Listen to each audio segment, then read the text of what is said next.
Alright, what's going on, everybody? So UFC Shanghai just finished, so I'll be going through the last 3 fights of the card and giving my instant reaction to it. So let's not waste any more time. Let's get right into it. But real quick, before I get into the video, 94% of you guys aren't subscribed, so if you like UFC, influencer boxing, or pro boxing content, I post 3 to 4 times a week on this channel at least, so make sure you guys subscribe. I appreciate you.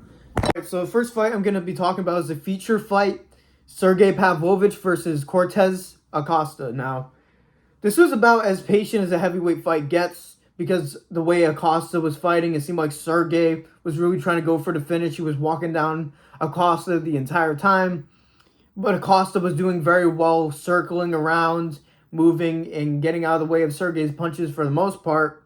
In round 1, there was a major head clash. There was actually a couple throughout the fight. I have no idea how they were good, because I know Sergey has a stone for a head, but apparently Acosta does too, because Sergey landed some of his signature shots. Like, he landed overhands and all that, and Acosta ate him.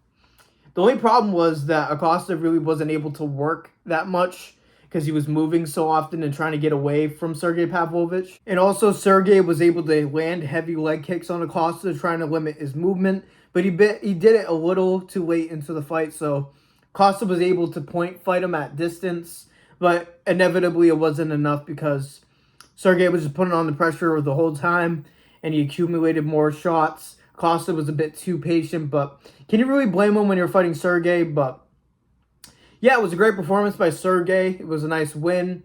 He didn't get the knockout. This back-to-back fights where he didn't get a knockout, he seems disappointed with that. But when somebody moves as much as Acosta does, it's kind of hard to avoid. So he was able to stay patient and not overexert himself and get caught. So very good performance by Sergey. You can imagine he's a couple more wins away from maybe getting a shot at Tom Aspinall, but it seems like Gelatin Almeida, Gane is obviously up next. And then Volkov deserves it over Gane, so he's in line. So maybe a rematch between Volkov and Sergey, something like that. But they definitely need to make it right with Volkov one way or another. So yeah, great win from Sergey. I don't really know what they're going to do next with him, but they definitely have options. Now for the co-main event, Aljamain Sterling versus Brian Ortega. Now, I got to say, I got to give Aljo credit. He probably has some of the best ability in the UFC to make every single fight boring, even if it's on the feet. So we see this a good amount in the UFC when it's two people that are good at grappling. They end up standing the entire fight. But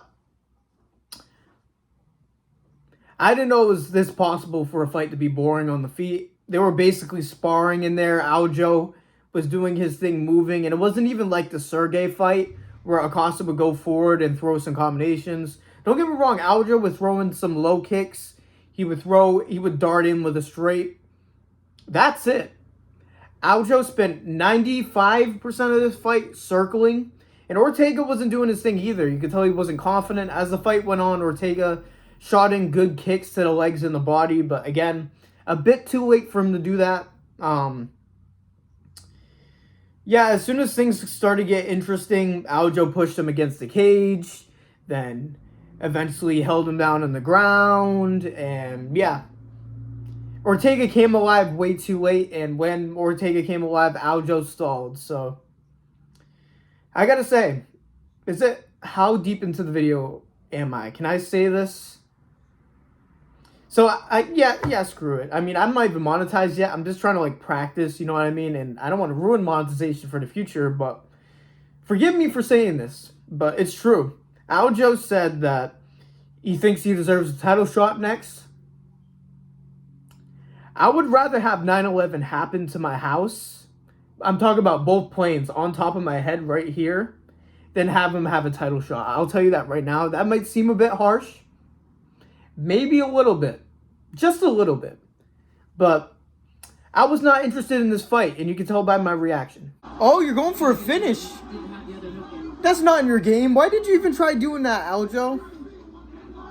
You just try to finish the fight. Stay in your lane. Stay in your lane. You're getting ridiculous, Aljo. You're going to finish the fight? You forget who you are? Come on now. Yeah, just holding them the rest of the round. Yep. There we go. That's the Aljo I know. Think about the triangle. And it's unfortunate because Aljo is actually, like, I'm not even being ironic. He is so talented as a fighter. He doesn't take chances for his goddamn life. I think that O'Malley loss just ruined everything for him. Don't get me wrong. He wasn't exciting before that. But, dude, I don't want him in main event fights. I don't. And people are going to be in the comments, oh, you're such a casual. He wasn't even holding him down the entire time. He was holding back everything. He wasn't, it felt like a spar. It really did. And if you disagree, you're just trying to enjoy the UFC because you're such a big fan that, oh, every single fight I like. I love the UFC. I can't dislike a fight. Yes, you can. An Aljamain Sterling fight is the bottom of the barrel. It really is. He had the opportunity, Ortega looked awful at the beginning of this fight. You could teed off on him. You could at least threw long combinations and completely outstruck him, but even though Ortega didn't strike a lot early in this fight, he was probably close in striking and numbers, realistically. That's the sad thing. He spent the entire time circling around. Like there was a threat in front of him. Ortega has really, really fallen off in his career. It wasn't a good weight cut. He didn't look good in general. He had no muscle and no definition, so he had a really, really bad weight cut. And Aljo was acting like he had Ilya Taporia in front of him. It's ridiculous. So, yeah, I don't want Aljamain Sterling anywhere near a title shot anytime soon. I don't want it at all. Evloev beat him, by the way. Now he's talking about a title shot next when Evloev just sitting there. He has a fight coming up soon. I can't remember against who. But got to beat Evloev first at least, my dog. Like, come on, dude. The UFC better not do this.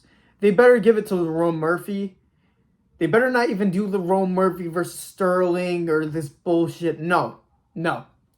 And I could see Aljo staying out for like a year plus, waiting for Evloev to get his title shot, whether Lerone or Volk wins. I don't know, but I don't like Aljamain Sterling as a fighter. He seems like a great dude. That's another thing. He really does seem like a great dude. I want to emphasize that. But, dude, we're in a combat sport. Let's combat. You know what I'm saying? Now, for the main event, this got to be the most Johnny Walker shit ever. Besides getting knocked out, which didn't happen, which everybody thought was going to happen. I didn't end up making a prediction video. I apologize. But that would have been my prediction. Because MingYang is dangerous on the feet. And Johnny Walker is just so susceptible to getting hurt. You just think it would be simple MMA math. But as we know, MMA math sometimes just doesn't calculate. So instantly is Johnny Chimaev.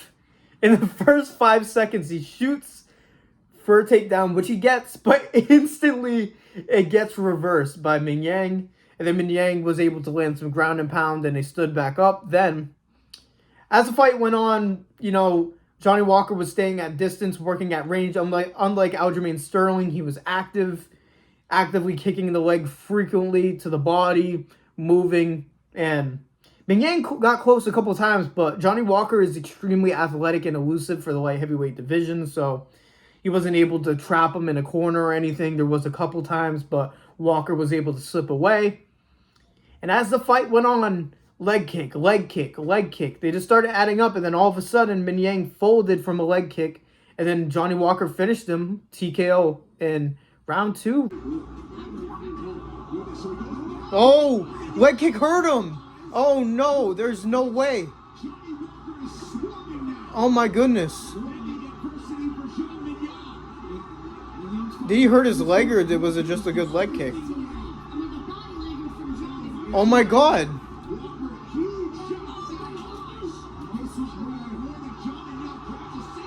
Oh my god.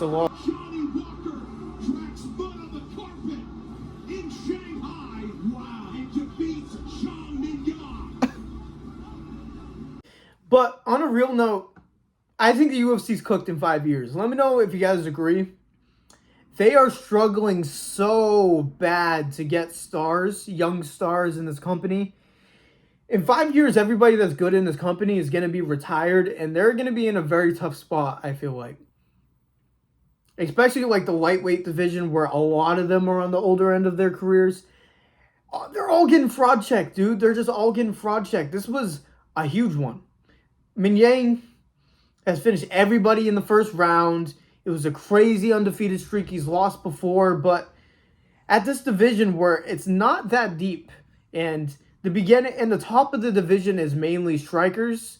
Even Ankalaev, even though he stalls in the later rounds, he mainly strikes. It was a good division for him to build himself. I'm not saying his career is over, but his momentum is definitely stopped. Because it's not like this was like a risky fight for him and he lost. He was expected to dog walk Johnny Walker. Johnny Walker's known for getting knocked out in goofy ways. And that's what the UFC was handing it on a platter here in front of Shanghai. Knock out Johnny Walker and create a moment for yourself. Build yourself as a superstar.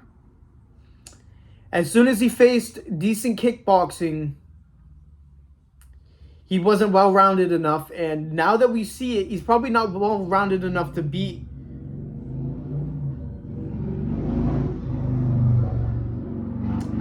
I would be a snitch. I thought I would be the biggest snitch. I know you guys heard that. I live on a family street. That motherfucker was just going 100. That is crazy. But yeah, it seems like at the top of light heavyweight, like against a Yuri, against a Khalil Roundtree, Alex Pereira, all these guys that are great kickboxers, I don't see MingYang beating them anymore. He doesn't have that threat in his game. He has somewhat of a weakness on the ground. He was able to reverse position on Johnny Walker, but he also got pieced up by Johnny Walker. And Johnny Walker is a talented fighter, and he is a good kickboxer. He is just so inconsistent that maybe I should have predicted that. It was a little too consistent to him getting knocked out again. You know what I mean? He's so inconsistent you can't ever bet on the result of a Johnny Walker fight.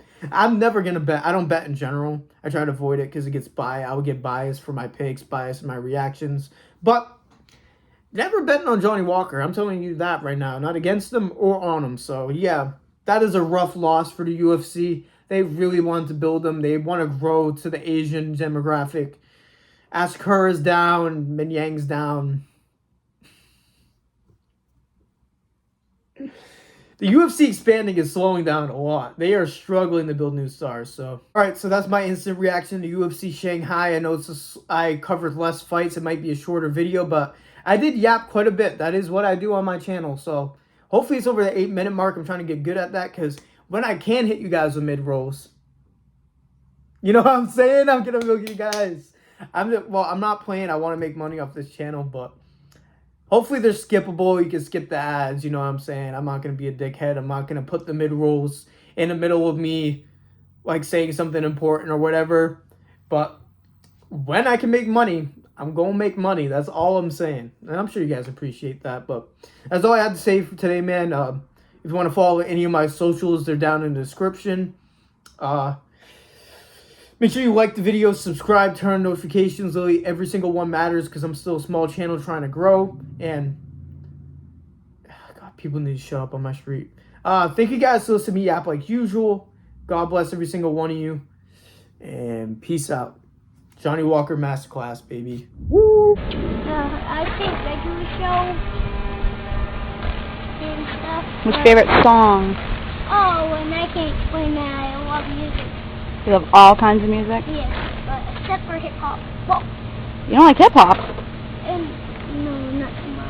I've been rapping, I'll be practicing, hopping on top of the game. I'm spitting the fire, my flowing the light, months they call me king. Get people to talking about I'm a walkers, I do not fuck with lames. People stay hating them lyrical saying cause Mo's igniting the flames.